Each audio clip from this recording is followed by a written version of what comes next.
Quoi de neuf cette semaine chez Original Comics? Eh bien, surtout des choses autour de Ant-Man et de Kang. Comme vous le savez peut-être, le film Ant-Man Quantum Mania sort demain au cinéma. Et du coup, comme à chaque sortie de film ou de série, Panini nous propose des livres pour découvrir les personnages qui seront mis en avant. Et donc cette semaine, double dose de Ant-Man et une dose de Kang. On va commencer avec le Ant-Man de Al Ewing et de Tom Reilly.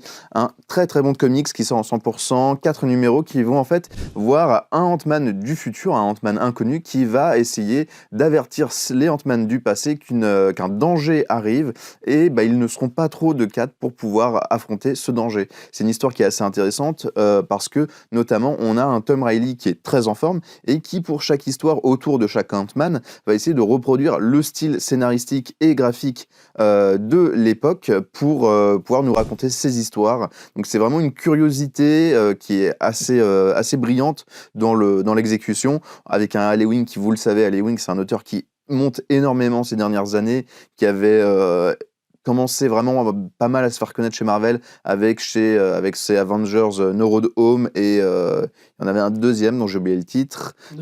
No Surrender, ouais. Merci au caméraman. Il a cartonné auprès vraiment des grands fans de Marvel avec le Immortal Hulk qui est incroyable. Et il continue à faire des séries notamment sur Venom ces derniers temps. Et du coup voilà, une petite pépite qui est sortie sur Ant-Man en sachant qu'il y a une autre... l'équipe revient avec... comment elle s'appelle? Avec la guêpe, mais ça vient tout juste de commencer aux États-Unis, donc ça n'arrivera pas avant l'année prochaine en France, mais on aura l'occasion de vous en reparler. Si jamais vous voulez voir du Ant-Man, mais du Ant-Man plus classique, eh bien, il y a une nouvelle intégrale, c'est l'intégrale Ant-Man qui vient de commencer avec les années 1962 à 1964, dans lequel vous pouvez découvrir les tout premiers numéros qui font apparaître le personnage Ant-Man, notamment dans la série Tales to Astonish. Et du coup, voilà, donc c'est excellent si vous êtes fan de comics old school et tout ça, pour voir la création du personnage par notamment Stan Lee.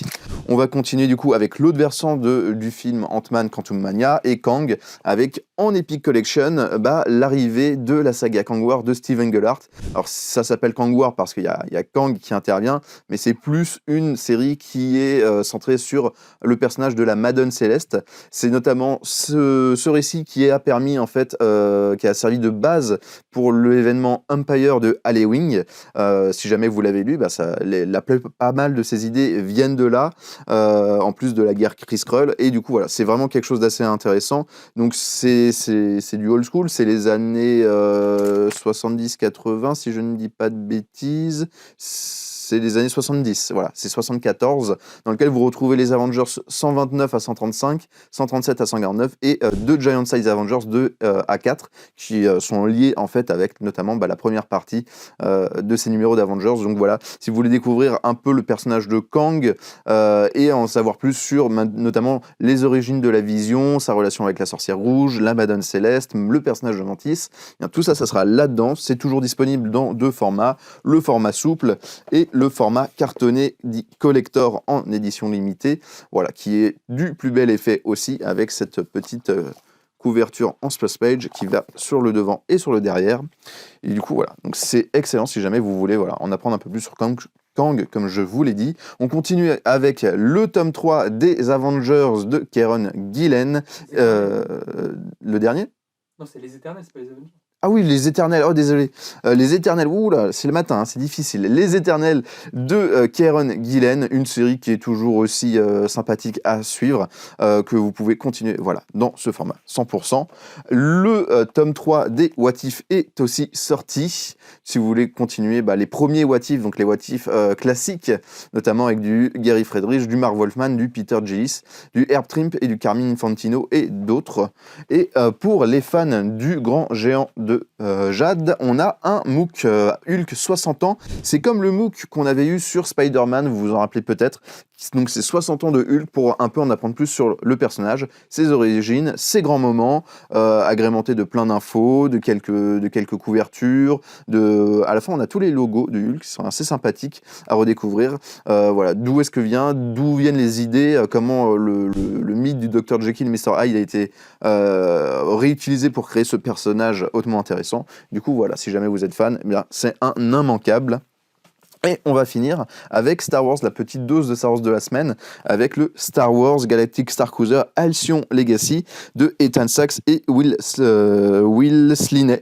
Voilà. Et alors ça, c'est un peu particulier, mais c'est assez sympathique. C'est un comics en 5 épisodes, en fait, où on va découvrir un croiseur interstellaire, un vaisseau de croisière, voilà, pas un croiseur, un vaisseau de croisière qui a traversé les époques. Ça va du début de la Haute République, en passant par la guerre des clones, jusqu'à des périodes un peu plus, les périodes de la Nouvelle République, donc après les films 5, 6, 4, 5, 6, et on va voir pas mal de personnages qu'on connaît, que ça soit du Anakin, du Padmé, ou encore du Lando Calrissian, et on va voir en fait comment ce vaisseau a évolué dans le temps, en toujours essayant d'être un peu détaché de tout l'aspect politique qu'il y a dans l'univers de Star Wars. On va retrouver du coup plein de personnages, c'est bourré d'action avec pas mal de personnages inédits, et c'est vraiment un très très bon comic Star Wars. Si jamais vous n'avez pas encore commencé les comics Star Wars récents depuis les rachats de Disney, mais que vous connaissez bien les films, n'hésitez pas à aller vers le Halcyon Legacy. Ça va être vraiment une très bonne histoire que vous allez avoir, et vous pourrez continuer avec plein d'autres comics qui sont très cool.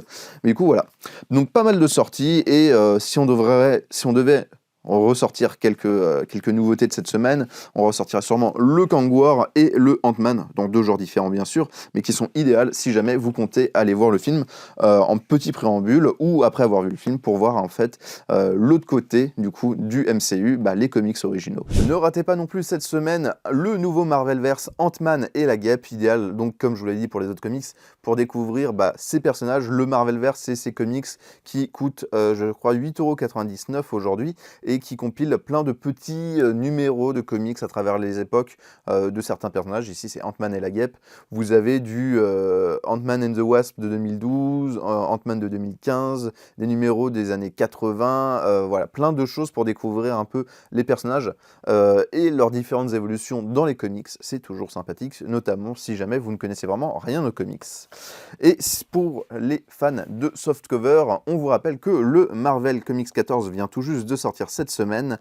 Du coup, la suite de ce Marvel Comics, de ce softcover, qui compile notamment les histoires de Amazing Spider-Man, Avengers Forever, Iron Man, et avec le Iron Man and Hellcat Annual 1, toujours disponible dans une version classique et dans une version collector, donc en souple cette fois-ci, contrairement au Destiny of X, mais avec toujours des effets de fab au niveau de la cover qui sont toujours sympathiques. Du coup, voilà, les deux sont bien sûr dans la description de la vidéo, comme pour le Ant-Man. Bien sûr, tous ces livres seront à retrouver dans le descriptif de la vidéo ou en boutique au 49 rue La Cépette. Je vous invite comme d'habitude à vous abonner, à liker la vidéo, à la partager, à la commenter. Mais tout ça, vous le savez très bien. En attendant, je vous souhaite de très bonnes lectures et je vous retrouve très bientôt.